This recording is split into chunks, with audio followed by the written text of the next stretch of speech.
Hoy es lunes femenino, ¿no? Pura mujer en el programa, aunque en realidad arrancamos hablando de un hombre, de un chico, de Mario Hartz, que dicho sea de paso, no sé si lo mencioné, Javier Velázquez Quesquén, dirigente aprista, luego hoy, pero tarde, salió a decir, no, es broma que Mario Hartz vaya a postular. ¿Cómo creen? Claro, después de todo lo que se ha dicho, los comentarios que generó la posibilidad tan solo de que Alan García y Lourdes Flores lo pudiesen considerar, tomar en cuenta para hacerlo postular al Congreso, dijeron, de hecho, no. Olvídense, dejemos de lado este asunto, digamos que todo fue una broma para Videomatch y ahí nomás porque nos va a traer más problemas que beneficios en esta campaña. Y de hecho que sí. Hablando de campaña, hablando de elecciones, hablando de candidatos, postulantes, ya estoy con Carmen Omonte, quien quiere ser segunda vicepresidenta de la República. Y esto al lado de su fiel amigo, de hecho, y el líder de su agrupación política, Alejandro Toledo. Gracias por venir. Un gusto, Juliana. Gracias por invitarme. Señor Omonte, hemos estado viendo desde la semana pasada estas últimas encuestas que sitúan a Alejandro Toledo en un sexto lugar con apenas 3% en intención de voto. Y lo que más llama la atención es que él ya hizo gobierno, es que él ya fue presidente y que la gente le está dando, obviamente, la espalda, 3%. Implica que seguiremos trabajando, Juliana, pero con entusiasmo, con ganas. Seguiremos viajando a las provincias, recorriendo las plazas, estar en contacto con la gente. Estuve hoy en la mañana revisando junto con miembros de diferentes partidos cómo se eran las encuestas el 2011. Y la foto de enero del 2011 no fue la foto de abril del 2011. Y las movidas que hubieron eran alucinantes, como Alejandro, Castañeda bajaron, Keiko se mantenía firme, se mantuvo fija, por supuesto Ollantumala, empezó a crecer PPK, en fin, la foto recién se empieza a ver a mediados de febrero y por supuesto en marzo se va fortaleciendo ya la línea de crecimiento. Entonces tenemos las cosas claras por ese lado, pero no implica que nos durmamos en nuestros laureles, sino que tenemos que seguir trabajando. Somos, junto con Acción Popular, los dos únicos partidos que hemos decidido ir solos a esta contienda electoral.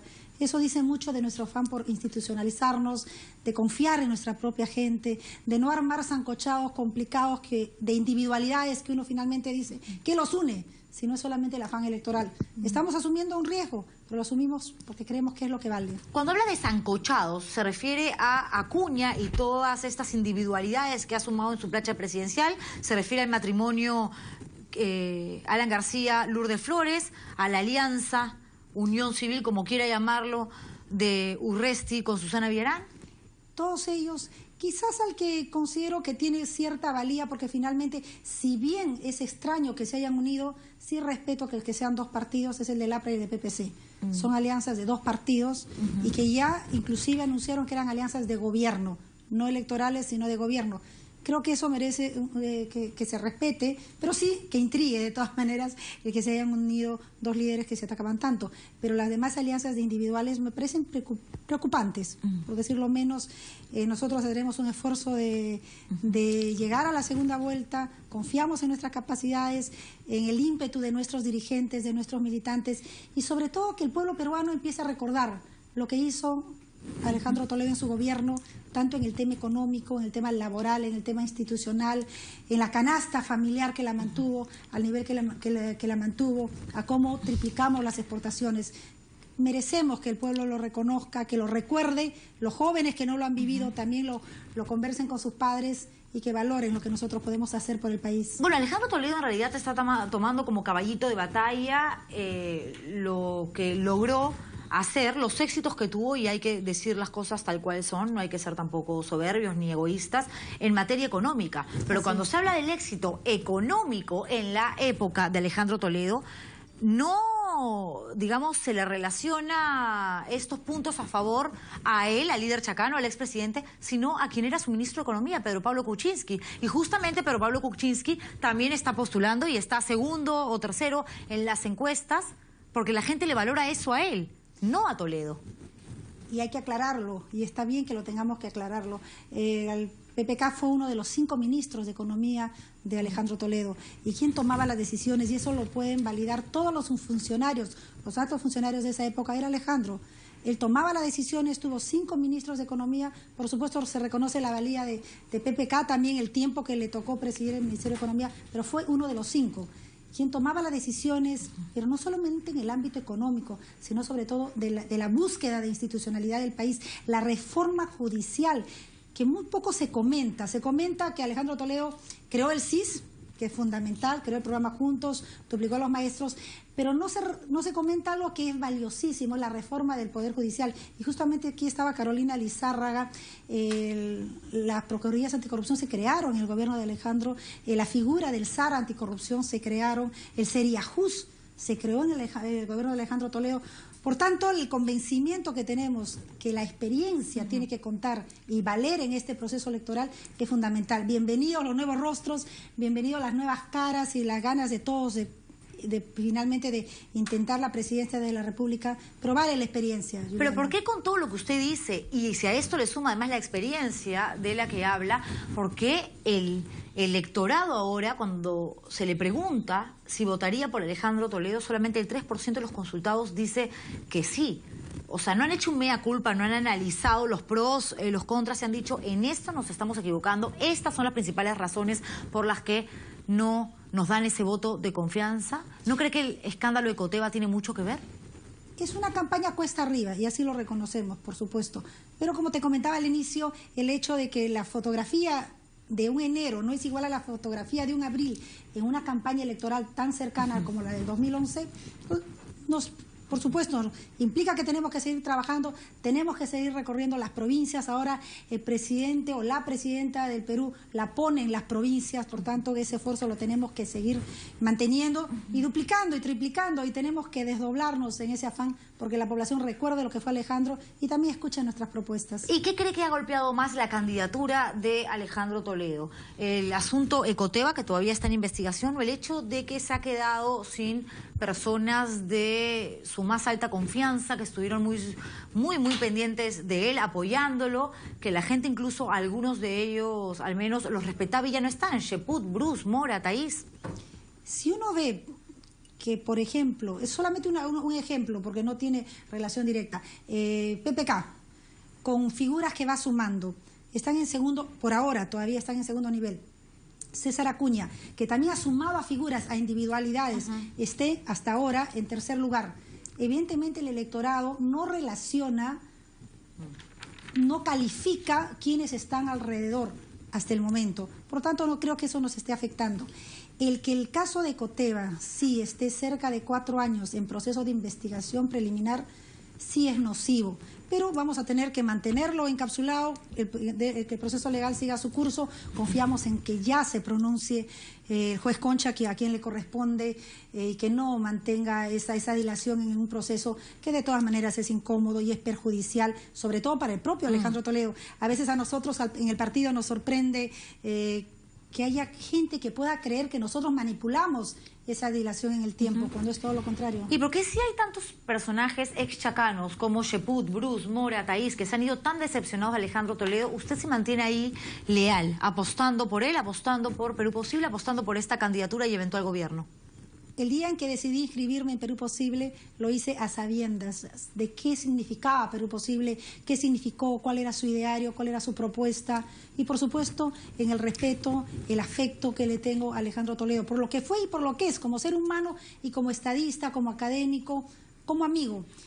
Creo que aquellos que se fueron por otras razones, no se fueron decepcionados. Dentro de lo que has mencionado, en el caso de Juan Cheput, él fue expulsado del partido. En el caso de Carlos Bruce, él fue expulsado del partido. No es que se fueron a voluntad. En el caso de Daniel Mora, es una persona a quien aprecio, que sigo teniendo de colega en la bancada. Por supuesto, lamento que se haya ido. En el caso de Lucho Thaís, él sigue teniendo una magnífica relación con nosotros. Por tanto, son motivos diferentes, no es un solo paquete. Ok, usted habla de el tema de Ecoteva, ¿no? Y dice, eso es algo que ya merece ser esclarecido de una vez por todas y que el juez Concha determine qué fue finalmente lo que pasó a través de su veredicto.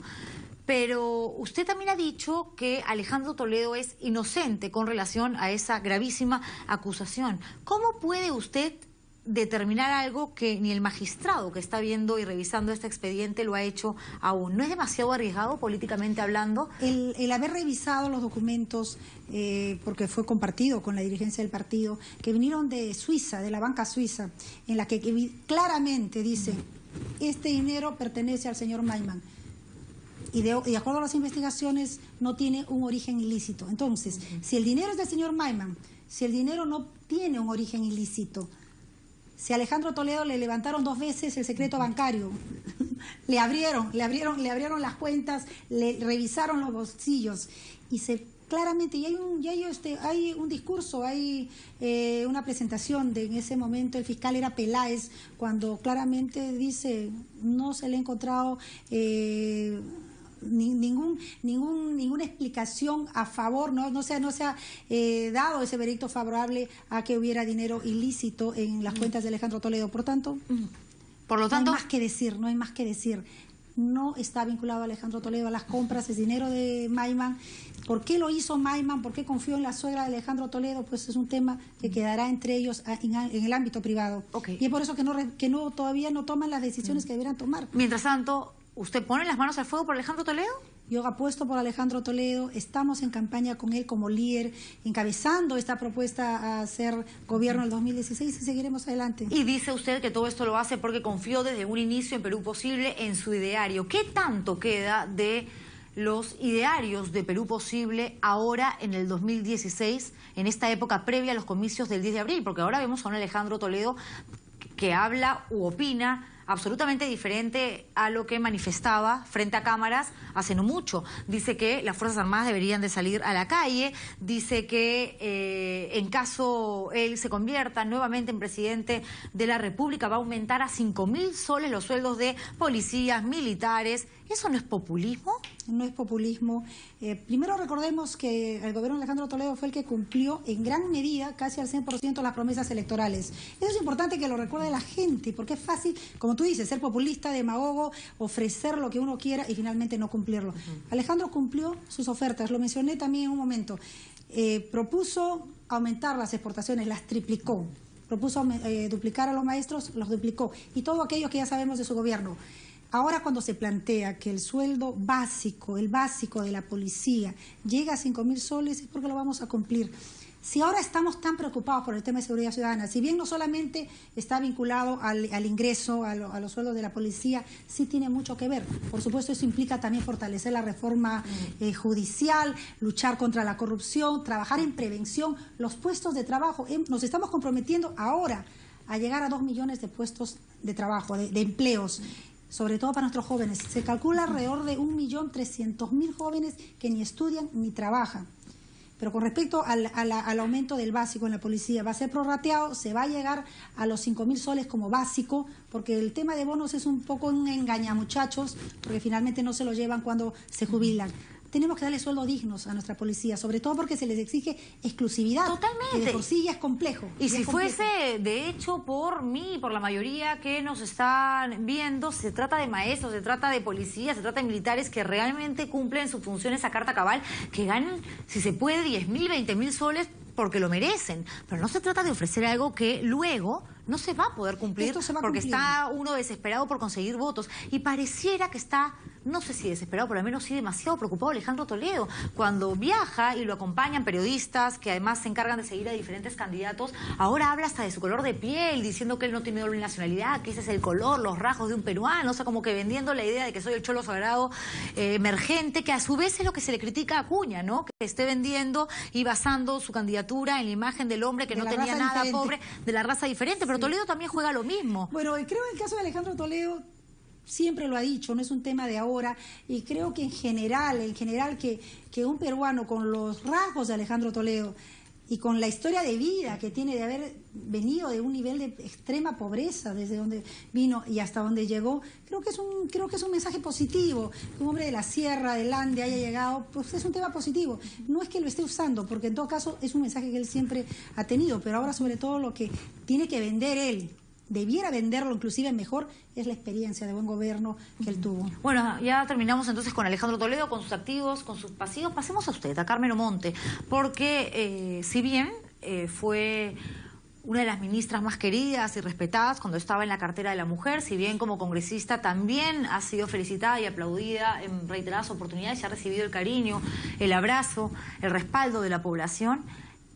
Esto se perdió en gran medida cuando aparecieron denuncias en su contra. Está, bueno, la de la ex empleada, que lo ha aclarado acá en reiteradas oportunidades, pero sobre todo el tema de los pañales. Y ese asunto todavía no se ha terminado de investigar.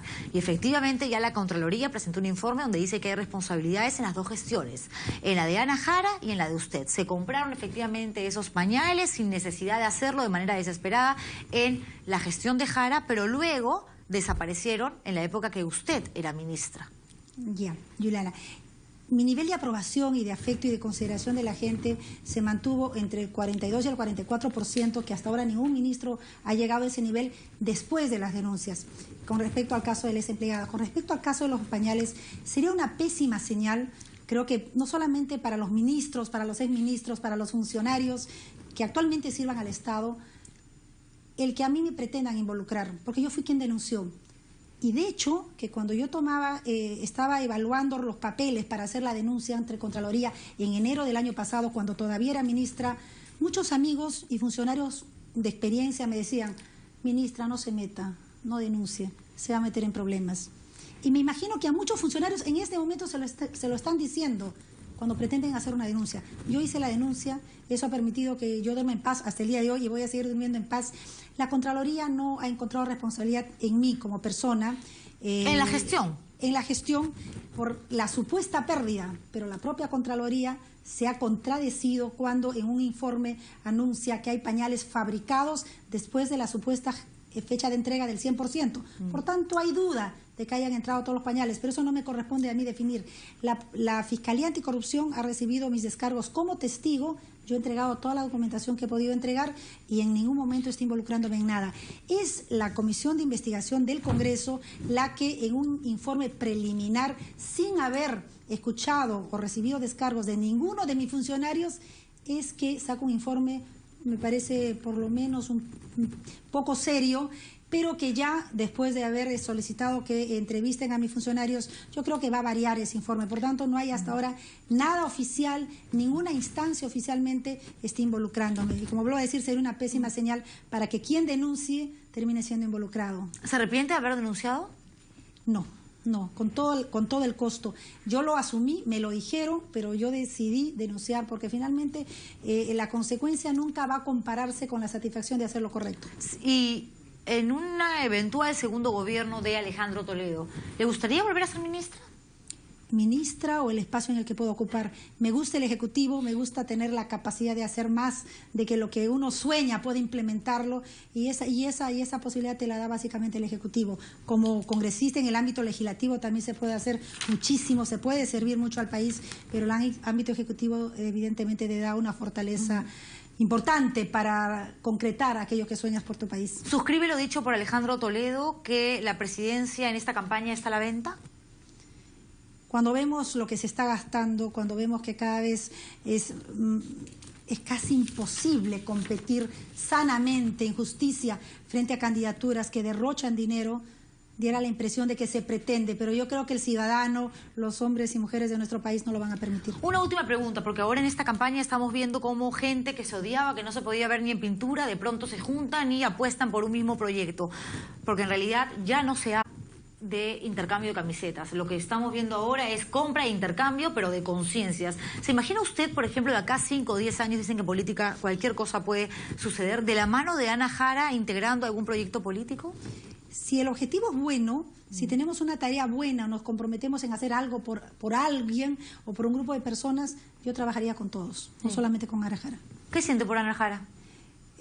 Bueno, es una colega de bancada, reconozco el trabajo que ha venido realizando, también como congresista. Más allá no tengo ningún sentimiento también negativo, en absoluto. ¿Podría ser amiga de Ana Jara? Soy un poco amiga de la mayoría de las personas con las que trabajo. Somos compañeros, nos podemos llevar muy bien, pero tengo muy pocas amigas íntimas, no son muy cercanas. Pero sí, la respeto y le deseo lo mejor. ¿Elian Carpe es su íntima amiga cercana? Es una persona a quien aprecio, a quien valoro, veo el esfuerzo que está haciendo por acompañar a Alejandro, tiene un ímpetu, una energía, me gusta el hecho de que no se muerda la lengua, probablemente no sea políticamente correcto, no esté de acuerdo a nuestra idiosincrasia, pero valoro que tenga ese carácter de decir las cosas como son y me parece una persona correcta, transparente y es valioso, es una mujer inteligente y que ama genuinamente a nuestra población más desprotegida, sobre todo a todo ese espacio indígena que ella ha trabajado y eso para mí es muy, muy encomiable. Gracias por haber venido, señor Omonte. Gracias. Carmen Omonte, candidata a la vicepresidencia de la República por Perú Posible, estuvo con nosotros. Aquí también al estilo Juliana, en este lunes femenino. Los chicos acá se sienten rarísimos, así es. Aunque me dicen que las dos han estado súper guapas, sí, son sumamente guapas, Carolina Lizárraga y Carmen Omonte. Ah, tú eres cualquier cosa, Juliana, me dicen. No se pase, pues chico, un poco de cariño a la conductora. Encima que he venido a trabajar con migraña generada por esa noticia que Mario Hart podría ir al Congreso de la República, de la mano de Miret Figueroa. No, por favor. Señores, gracias por vernos. Nos reencontramos mañana martes con más aquí en el estilo Juliana. Duerman bien. ¡Chau!